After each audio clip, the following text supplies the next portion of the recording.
Hello, I hope you can hear me okay. My name is Aaron Cunningham. Excuse me. And I'm going to be presenting some information about organizational change through the lens of color theory and through the book In the Leadership Mode in order to help draw understanding about organizational change. So we'll start with a quick overview. So I'm going to start by talking about, excuse me, I've got a cough today. Color theory and how to use color theory to bring about organizational change. Just real quick to talk about organizational change. That's just the process by which people and organizations evolve over time. There are many theories on this, and I'm sure we'll cover them in this given week. So the most important part of this presentation is understanding that these are two lenses I'm going to present to you as methods of bringing about change in an organization and understanding how change happens in that organization. So the first one we'll cover is color theory, how the authors of color theory recognize and diagnose problems in a structure, strategies to bring about change. We're going to talk about agents of change, and we're going to talk about how to communicate to other people the ideas of this change. So, to start, we'll go through the colors as defined as best I can. So here we start with yellow print. So this is the color of politics and power. So what that means is that this is the color of people who believe that those in charge, those who have authority, are the people who bring about change. So this can be people who like to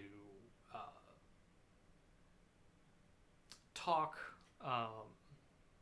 and to bring about change in a way that is very much focused on the use and cultivation of power or authority in an organization. So people who believe that the only people who can make changes are managers or politicians or etc. This isn't a necessarily bad way of thinking or incorrect way of thinking. None of them are, but it does have its upsides and downsides. So one of the upsides is it actually leads to a lot of discussion and is quite efficient. So if you have one person who is the go-to person for any issue, that tends to be very efficient because they can make decisions very quickly. However, it also leads to, as I state here, oligarchy type systems or Game of Thronesy type systems. So oligarchy is just the ruler by a small group or singular person. Technically, oligarchy is technically multiple people, but regardless, that's the pro. Is that it's a small core of people who are making key decisions for an organization. The Games of Thronesy part is part of the downside and the pitfall that it might be inherently evil, is that when people start playing politics, it can hurt productivity, it can hurt whatever you're trying to build, because people are more worried about cultivating power and authority than they are actually changing things for the better. So that's yellow. Blue is the more technocratic color. So blue believes in rationality above all else. It tends to believe in meritocratic or technocratic leadership styles. So basically, whoever the leader should be an expert in this subject and should be very knowledgeable on this subject. It is expertise driven, and it tends to work extremely well under limited conditions. When things can be very accurately measured with frameworks and data and reports and spreadsheets, blue lines of thinking tend to work very well because they are very interested in increasing productivity through expertise. The pitfall is when you're in an area that resists measurement to, or in manners that blue tends to like. So if you're something like, let's say, an engineering firm, or just a factory, you can easily measure how much we produce versus how much we produced previously, and that's the measured difference of change. But if you have something that's more in line with education or training or human resources, then blue tends to have the pitfall. It's difficult for a blue line of thinking to get in line with that. If the human aspect is very important, then blue tends to be a little weaker than the other colors. Next up is red. So red is the motivation color. It's all about emotional thinking. You can think of it as sort of a reaction to blue, where blue is very data-driven, red is very emotion-driven. And it tends to believe the most in barter and trade, reward and penalty. So what that means is that red wants to motivate you by giving you something. It wants to help you out, reward you for things, or penalize you for things. And it wants to motivate you by just sheer trade. It believes in pleasantries, and it is very good in situations that revolve around the human element, or elements that are difficult to measure, because it favors interpersonal reaction and emotion over just raw data. The pitfall is that this sort of thinking can lead to pleasantry over productivity. You can have more joy, more motivation in a issue, but that can lead you astray from actually doing things properly and making sure things get done.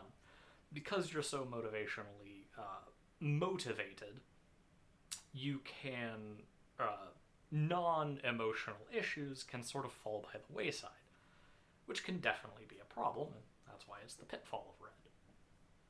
So moving on. Green. Green is the color of learning and craftsmanship. So green thinkers tend towards teaching environments. They believe that at its core,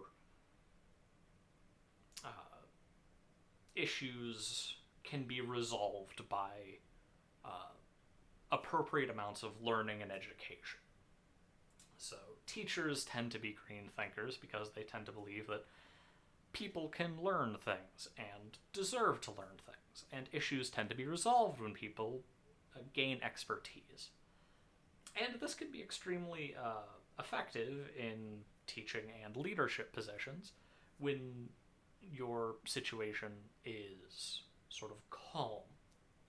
But the problems occur when you have difference of scope or differences of skill that are too wide to be overcome with education alone. So something like a blue business where everything is data-driven and raw productivity, green can be a benefit, but does drop off after a time. Getting people educated and up to speed is very important, but once they are educated and up to speed, if problems still remain, green gets confused. It doesn't really know what to do. So it tends to work best in limited scopes, education and training. Uh, so facilitators tend towards green colors, which is lovely. Next up is white. So white can be considered a reaction to the prior colors because it kind of combines everything.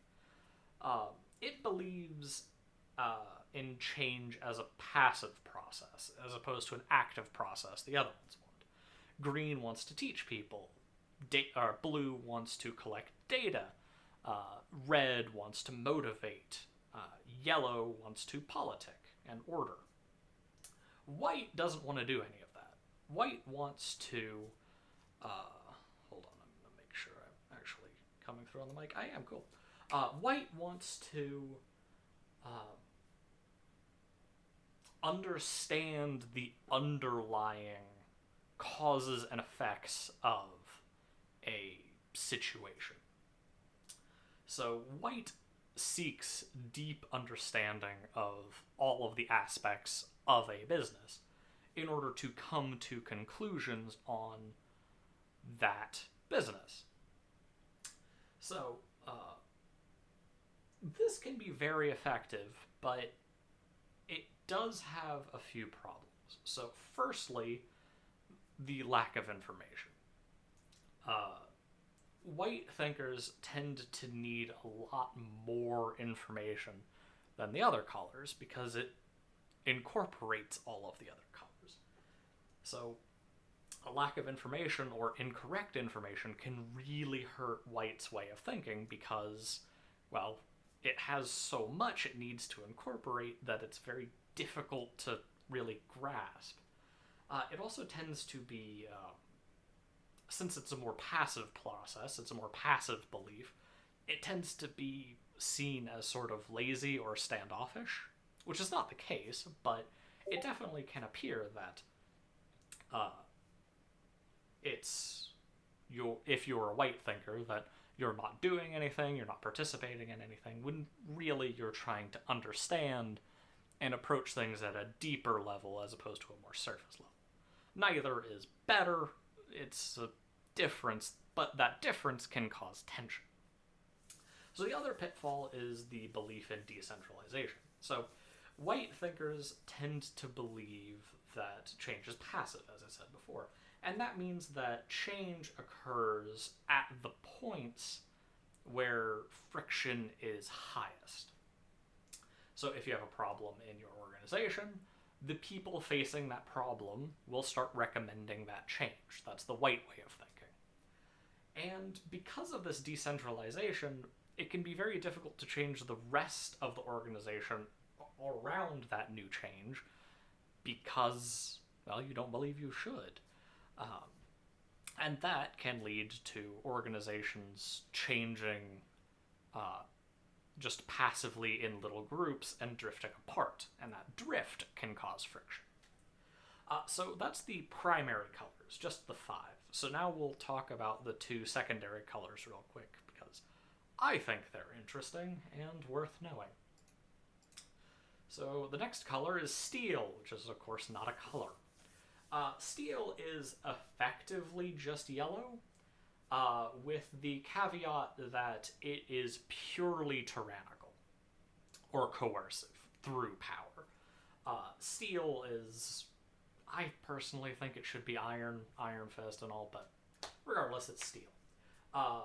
It believes that there should be an oligarchy or sheer single ruler that enforces and coerces all others into its line of thinking. So the downfalls of this are pretty obvious.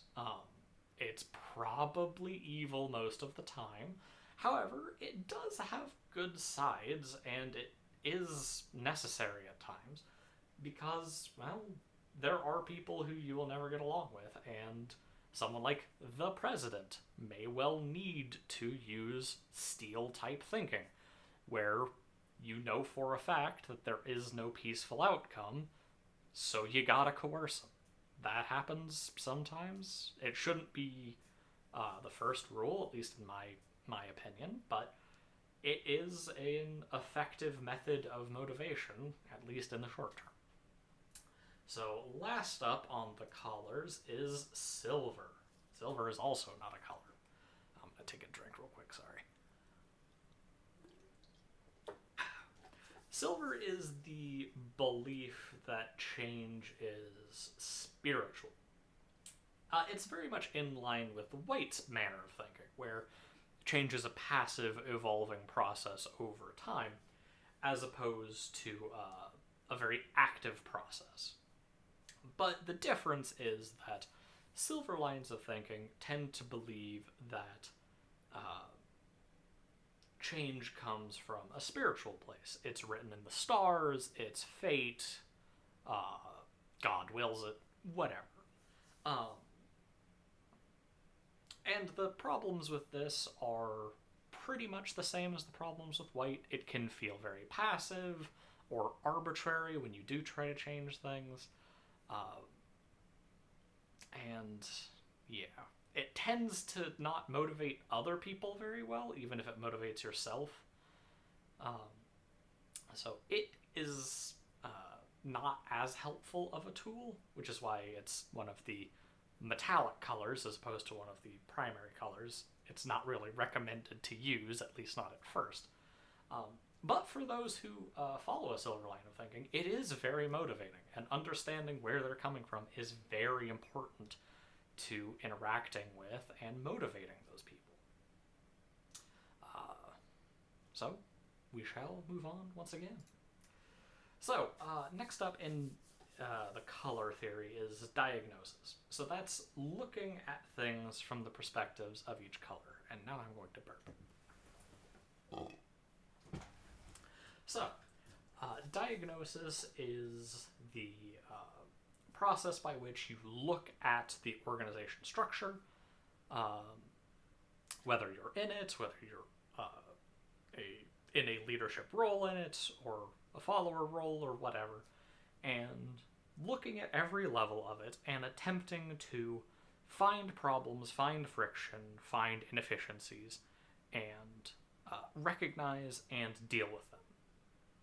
So the method in the color theory of doing this is look at the organization from the perspective of each color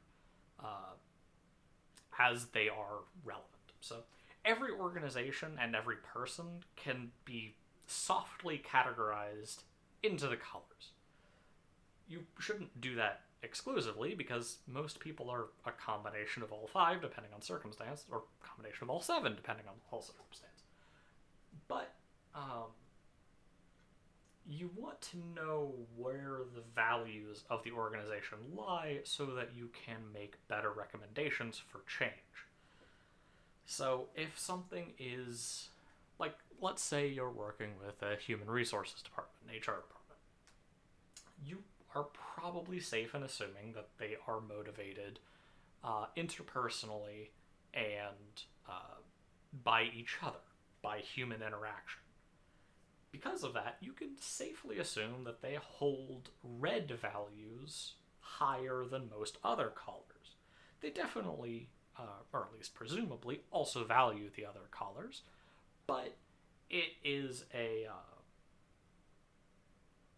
good method of heuristically, which is to say, we'll just go with heuristically, because this is college and I can be pretentious, heuristically determining the emotions and values of other groups of people. That's really the value of color theory, is just being able to relatively quickly understand values to make changes. So if you look at a situation from each color and seek out people from each color in the organization, so you have a sort of white representative, a red representative, a blue representative, etc., you will have a good sort of dipstick, a measuring tool for the organization as a whole from all of these perspectives. And that group, that number of people, is probably quite high, but will have values and differences of opinion and different expertise levels that will help you make the best decision possible because you have many different perspectives and can look at all levels of a problem. The real trick to doing this is just understanding that contradictions, that people in this setting are going to have conflict, they're going to have friction, and that's okay. Uh, Contradictions between different colors, contradictions between different people is inevitable. But that conflict can be an excellent learning tool, and the debate between those different types of thinking is extremely useful in diagnosing problems. So next, whenever you're trying to bring about change, is understanding your strategy. So first, you want to, again, seek all the different colors to further your understanding. Then you want to worry about scale. So scale is the amount of change you can bring about, the level of change, whether it's a couple of people in an organization, a small branch of the organization, the majority of the organization, a country. You need to understand the scale you're working at and allocate your resources according to that scale. The bigger the scale, the bigger the problem, but the number of perspectives, the importance of each perspective does not scale. Everyone involved is important, and their perspective is valuable. So we're talking about change agents later. As basically the people who are trying to bring about that change, and each color specializes in a different little agent. So the next part is accepting change. So what that means is just the raw process of bringing about change and people understanding that the change is either positive or necessary. And this can change based on many things. But we're going to move on to intensity. So that is the degree of change, whether it's just our factory is going to produce, say, 6-inch metallic tubes to 8-inch metallic tubes. That's probably a pretty low intensity change, unless you're a very blue line of thinker. Or there's some extraneous issue. But if you're going from, say, an HR department to producing 8-inch metallic tubes, that's a pretty big change, and that change can bring about a lot more friction. So it's very important to understand the intensity and degree of your change when coming up with your strategy for change. The last is understanding and accepting controversy. Because, once again, you're getting people from every different color, and just every different type of person in general, if you can, you're going to face controversy. It's inevitable. There was going to be friction, there's going to be problems. You should accept that at an early stage, because later on, it will just get worse before it gets better, hopefully. So accept that there will be controversy, that there will be differences of opinion, and that is a good thing for understanding your strategy. So last up, agents of change. Well, I guess second to last for this topic, God, I'm talking a lot, is the agents of change. So every type of color has different sorts of personalities, which means they lend themselves to different types of change. For example, yellow lines of thinking tend to towards political lines of change, so whenever policy changes, they're typically okay, or at least on the surface okay with those changes. The rule is the rule, but if they are in positions of power, there may be even more conflict there. Just as an example. So every single color has different agents of change, and every single color's agent of change has strengths and weaknesses. Blue line of thinkers, for example, are very data-driven, which means that they usually have very concrete ideas for what should change.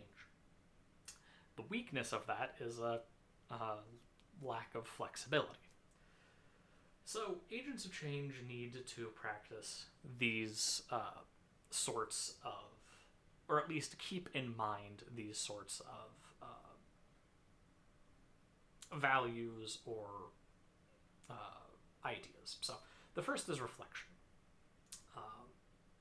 As change goes on, things tend to cause friction, so reflection of the organization, of yourself, is very valuable to ensure that the change that's happening is good and that the friction that is inevitable is worth it in the end. Understanding that there will be dissidence is also very important. This goes along with the last slide in the controversy. There's going to be problems, there's going to be issues, and resolving those is part of being an agent of change, but do recognize that that will happen inevitably. Agents of change also need to hold value as a key element. So that is the organizational value, the personal value of the change is very important. So next up is the self-image versus the outside image. So this is a very high school way of thinking, but it is very true that your self-image, what you think you're doing, is never going to be the same as how people outside of yourself view you. For example, once again, if you're a blue line of thinker and your key ideations are productivity, people are going to think that you are either a giant nerd or kind of evil because you're not focused on like motivating people directly. You're just focused on productivity. You're not focused on rewarding people. You're focused on solving the issue. People are going to believe that you don't care about them, even if you do, because you're focused on other things. And these issues are inevitable, but understanding how other people perceive you will help you bring about the change you want to see. So last is communication. So the hardest part of actually bringing about change is communicating to people the change you are attempting to make. So the first thing to understand is inclusion, inclusivity, or speed.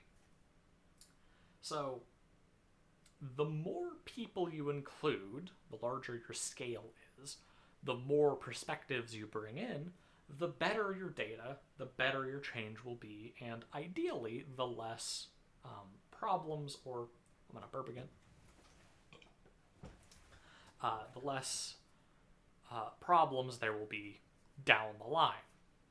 However, the more people you bring in, the slower the process is going to take. It's one of the reasons why yellow is a strong color, because it's very fast when you have a small group of people making all the decisions. Those decisions can be correct, especially if it's a single-minded issue, but if it's a multifaceted issue, inclusion tends to be better. So understanding the level of inclusion against the level of speed is very important. The next thing you need to find is common ground. That is to say, common words, common language, common dialogue, common interests among everyone in order to keep the conversation grounded and realistic. There's pie in the sky thinking above and beyond the scope of your issue is not helpful. So keeping things grounded and level tends to help. Second to last is analysis. So that's analyzing the situation actively before you start and as you start. We've done this over and over in class to ensure that your change is progressing and to ensure that it's not causing problems more than it's fixing. And the last thing is fluidity. So that's just understanding that no matter how good your strategy, no matter how many people you include, no matter how awesome you were in all the other steps, something is gonna come up, and that problem is going to change how the plan goes. That's just inevitable with organizations, with people. So understanding that you need to be fluid, you need to be flexible, things are going to come up, things are going to change. So, since I'm running out of time, I'll kind of go through this pretty fast. I'm going to talk about In the Leadership Mode by Don Doolan. Dunoon? So this is a book on the basically restructuring the way you think about leadership. So he believes that leadership should be more of, or is rather, a flat thing where management and leadership are differences. It's very much the leader versus follower dynamic we've discussed before, where leaders and followers both have leadership skills and should employ them in different or the same way. So it's very big on challenging assumptions of how leadership should work. He has a little acronym, ARES, standing for attending, reflecting, inquiring, expressing, and synthesizing. So that's the steps of change that can be taken in order to modify your leadership roles. And he just covers some core things. So self-centered leadership is the social process of everyone being a leader. So that doesn't matter if you're sort of low on the totem pole, air quotes, person. There's a lot of integration that can happen. There's a lot of hidden intelligence in an organization that isn't reflected on just executives or people in management roles. Everyone has intelligence and wisdom that can be very valuable to an organization. The leadership mode intervention. This is the sort of change step. So this is the sort of action step whenever you're trying to, or the organization is trying to empower its staff to expand its leadership roles of everyone. So this increases the depth of knowledge, it gives a better clarity of focus, and the big thing for it is it's expanding the pool of contributors to decision making. So this means that everyone involved in the decision should be involved in the decision. Great stuff. Leadership management. This is just a cat because I ran out of leadership pictures. Is just the division and sometimes collaboration between the management mode and leadership mode. So management mode is when you're focused on task accomplishment or achievement, and leadership mode tends to focus on changing deeper issues. So ideally these are aligned, but they do not necessarily have to be. And understanding the difference between these two, between leadership and management, is very important in this book. Thank you again. Sorry this ran a little long and I'm a little flustered. I didn't know that this was actually due this second. So thank you. Goodbye. I hope I didn't embarrass myself.